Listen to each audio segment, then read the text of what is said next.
Resposta espectral de alvos terrestres. Nessa aula, nós vamos falar sobre alvo. O que é necessário saber para reconhecer um alvo? Um alvo é qualquer elemento que está sobre a superfície terrestre, mata, água, cultura, solo, estradas, cidades, ou qualquer elemento que esteja entre o Sol e a superfície terrestre, nuvens, por exemplo.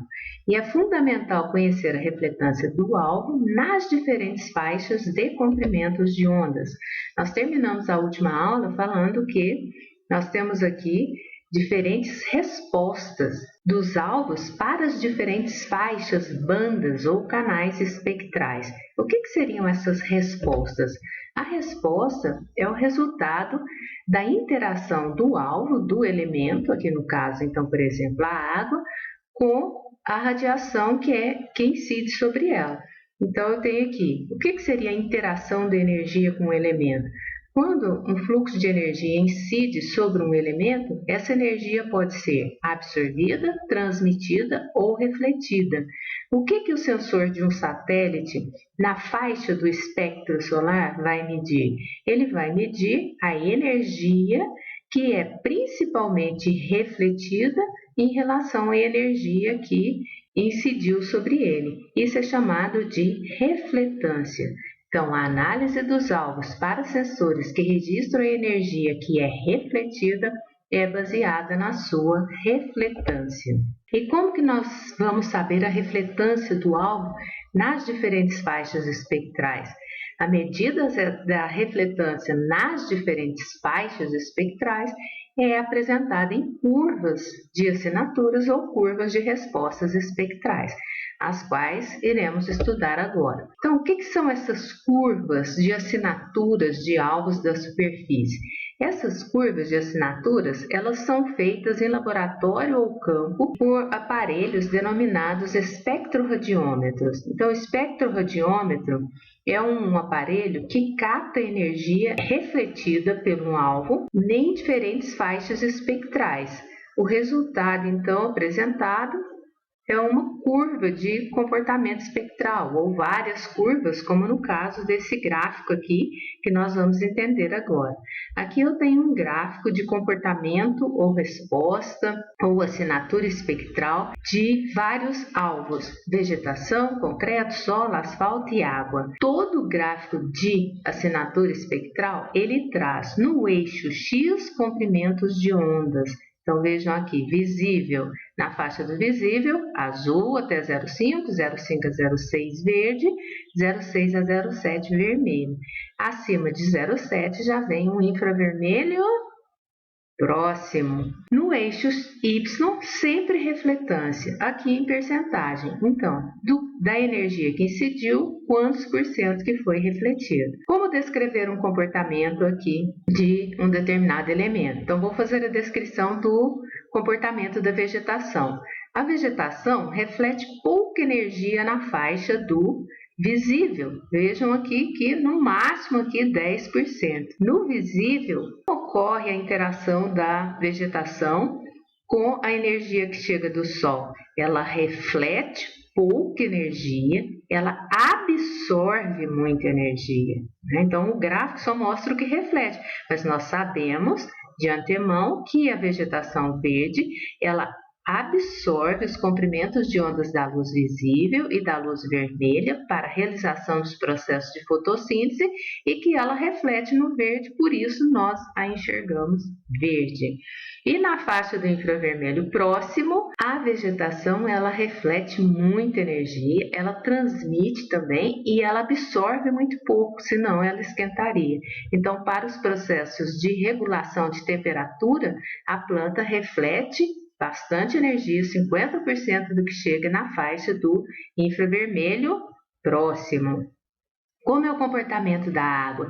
A água também reflete muito pouca energia, sendo que na faixa do visível ela transmite muita energia, né? E quando chega na faixa do infravermelho próximo para frente, a água absorve toda a energia que chega, por isso ela esquenta. Aqui o comportamento do solo. O solo tem um comportamento inverso ao da água. À medida que os comprimentos de ondas aumenta, a reflectância aumenta também.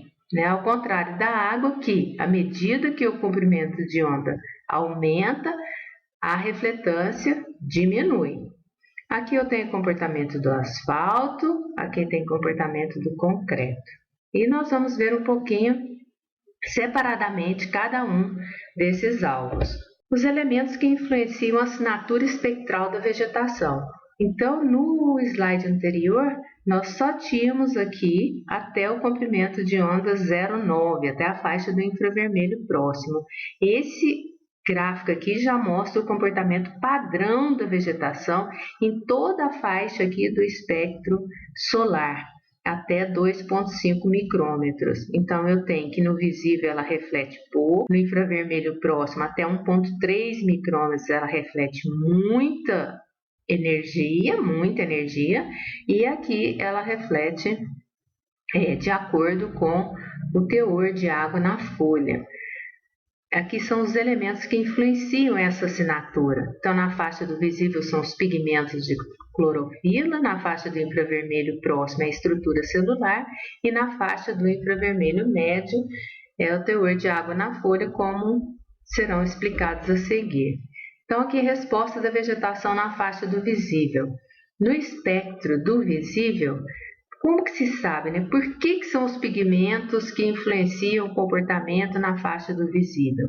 Foi feito um experimento em que eu tenho folhas aqui com várias quantidades aqui de pigmentos de clorofila, sendo que essa linha cheia representa o comportamento normal, em que há um pico de reflectância na faixa do verde. E esse pontilhado é uma folha totalmente sem pigmento. Então, pode-se observar que há uma grande diferença de refletância entre uma folha verde e uma folha sem pigmentos, e que esse comportamento ele é observado principalmente na faixa do visível, e que nas outras faixas a folha sem pigmentos ela não tem um comportamento diferenciado das outras folhas que não apresentam pigmentos. Então, é aqui, quando eu vou estudar vegetação, quero fazer interpretação de vegetação, em que a clorofila tem alguma função importante nesse estudo, é aqui que eu vou escolher as imagens para fazer essa identificação. Por exemplo, aspectos fenológicos, crescimento da planta, eu tenho que colocar imagens aqui da faixa do visível para que eu consiga observar o desenvolvimento da planta na faixa do infravermelho próximo. Infravermelho próximo, como eu disse anteriormente, nessa faixa, muita energia é refletida, bastante é transmitida e pouco é absorvida. Nessa faixa também foi feito um experimento com uma modificação da estrutura celular da folha. E vejam que não houve praticamente resposta, eu não enxergo diferença se eu trago aqui para o eixo X, a diferença entre uma folha em que houve modificação da estrutura celular é muito pequena a diferença aqui, trazendo para os eixos Y, na faixa do visível, quando comparada à faixa do infravermelho próximo. Então, diferenças na estrutura celular, eu observo aqui uma faixa interessante, né, para observar é a faixa do infravermelho próximo. A planta em que a estrutura celular foi modificada refletiu muito menos energia do que a planta normal. Essa refletância nós já podemos ir pensando aqui nas imagens, isso aí vai ser traduzido, vai ser mostrado para nós visualmente em tons de cinza. Então aqui à direita eu já coloquei uma foto que foi feita na faixa do infravermelho, em que a vegetação, se ela reflete muito, significa que ela vai sair em tons de cinza muito claros na imagem, tá? E aqui eu tenho um telhado de uma casa, ele refletiu menos, então ele sai em tons mais escuros. Aqui, para quem tem uma memória mais visual, só uma ilustração do comportamento da resposta ou do comportamento da vegetação no visível e no infravermelho próximo. No visível reflete mais no verde e ela reflete muito no infravermelho próximo. Aqui também como os pigmentos da folha afetam a refletância. Então, uma folha verde, ela vai ter o pico de refletância no verde. Uma folha amarela, o pico de refletância no verde e vermelho, porque o verde mais vermelho dá a cor amarela. Uma folha marrom vai ter baixa refletância em todos os comprimentos de ondas do visível, uma folha que já mais seca, né, parou de realizar a fotossíntese, e baixa refletância também no infravermelho próximo, e uma folha aqui, essa aqui é vermelha, né? Eu apontei errado aqui, essa é a folha marrom, essa folha vermelha, ela tem refletância no vermelho na faixa do visível. Resposta no infravermelho médio, em função das propriedades da água, uma folha, quanto menor o teor de água na folha, maior vai ser a refletância, e isso é bem visível na faixa aqui do infravermelho médio. Essa resposta também é apresentada nas outras faixas espectrais, mas essa é a faixa mais adequada para se fazer estudos relacionados a estresse hídrico, que é a resposta espectral da água. Aqui esse gráfico bem clássico mostrando a água nos 3 estados físicos. A água líquida, como já vimos, reflete pouco no visível e nada a partir do infravermelho. Aqui as nuvens refletindo em todos os comprimentos de ondas até a faixa do infravermelho. Então, relacionando aos tons de cinza na imagem, como eu disse anteriormente, já podemos perceber que as nuvens nas imagens sairão sempre claras ou escuras. As nuvens nas imagens sempre sairão em tons de cinza muito claros, independente da faixa espectral em que ela é obtida. E a neve, como que ela se apresenta? A neve é branca, professor, na faixa do visível e no infravermelho próximo também, muito branca, mas na faixa do infravermelho médio, a neve aparece nas imagens branca? Ela vai aparecer branca? Neve, preta ou branca? Depende da faixa espectral. Tudo depende da faixa espectral. Então vejam que esse autor colocou imagens aqui do Landsat. Então, imagens na faixa do visível, banda 1, 2 e 3, imagens na faixa do infravermelho próximo, banda 4, e imagens na faixa do infravermelho médio, banda 5 e banda 7. Aqui eu tenho o quê?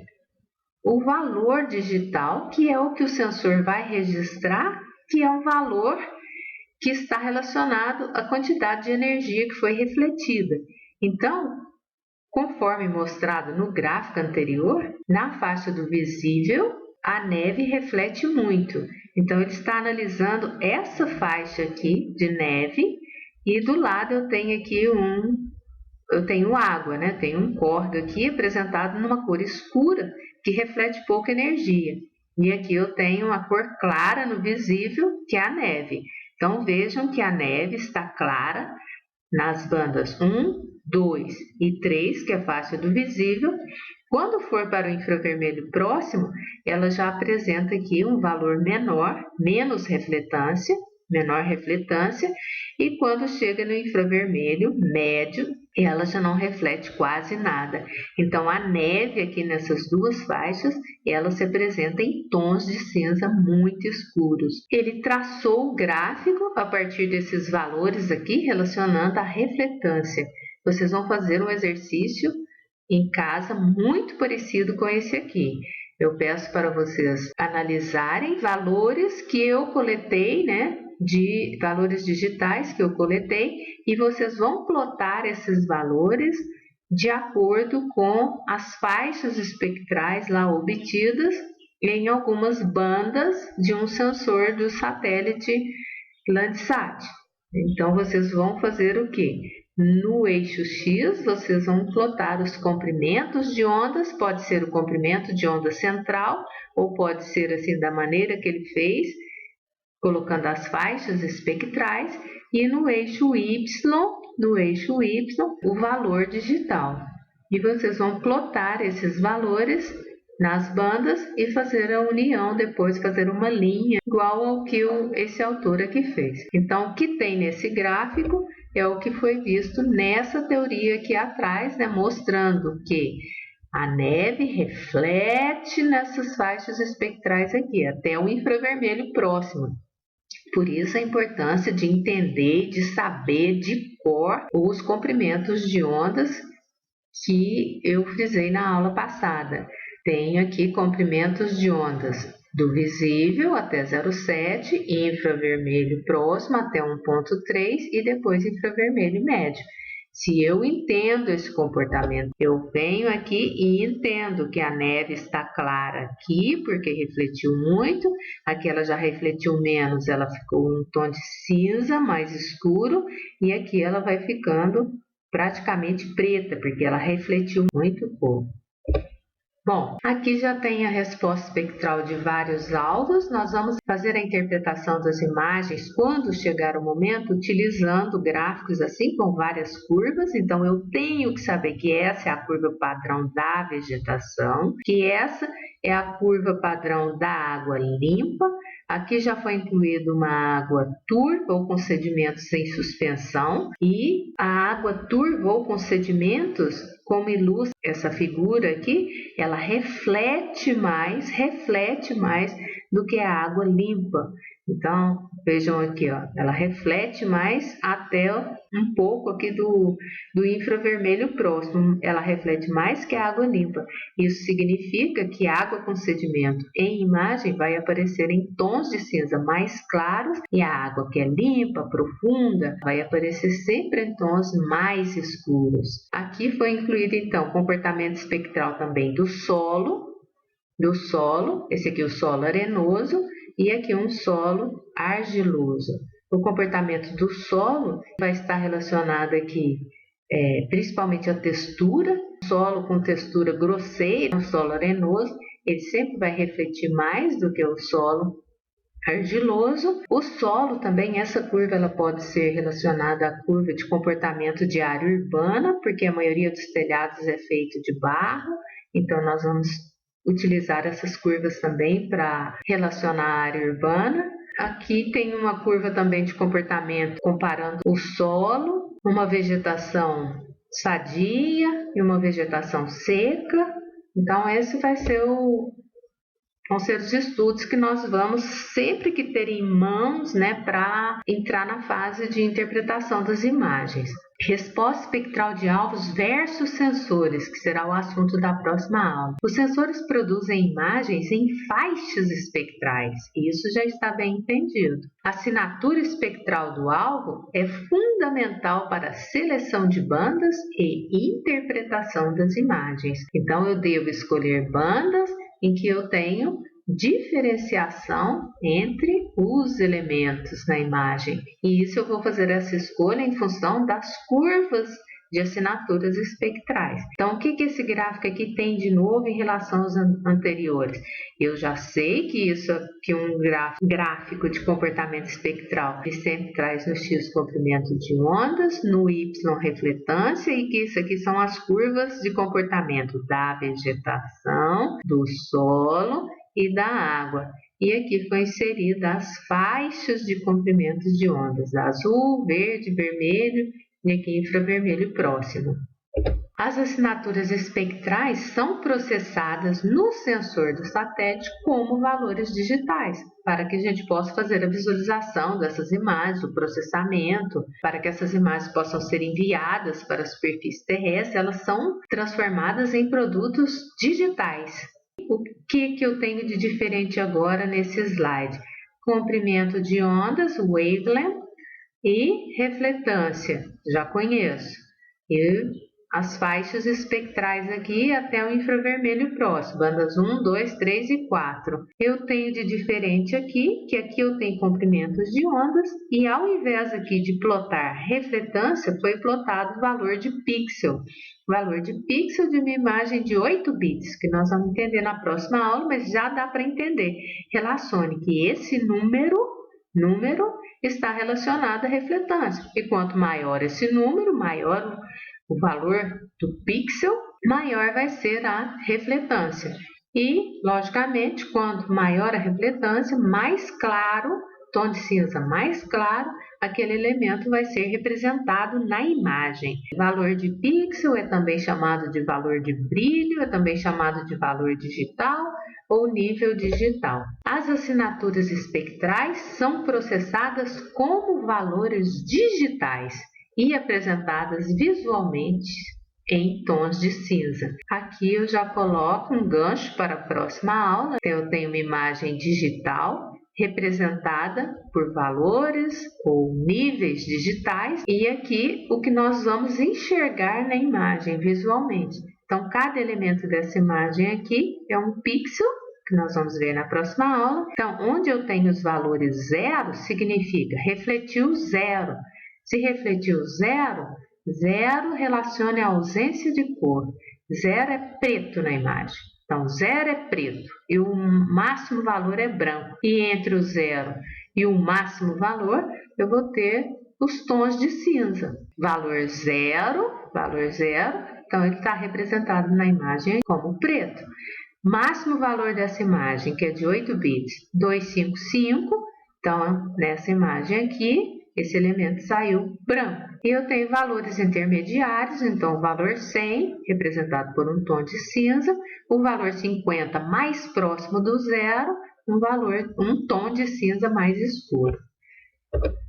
E para finalizar essa aula de comportamento espectral, que foi um pouquinho mais densa, mas ela é extremamente necessária para o curso de sensoriamento remoto, eu quero que vocês resolvam essa questão do Enem. Então, eu vou começar a ler a questão em voz alta e vocês vão continuar, aí eu vou ficar em silêncio, vocês vão continuar lendo em voz alta e vão resolver essa questão. Depois que vocês resolverem, vocês vão no campus virtual e vejam o comentário dessa questão e a resposta feita por um professor. Questão do Enem 2011. O processo de interpretação de imagens capturadas por sensores continuem.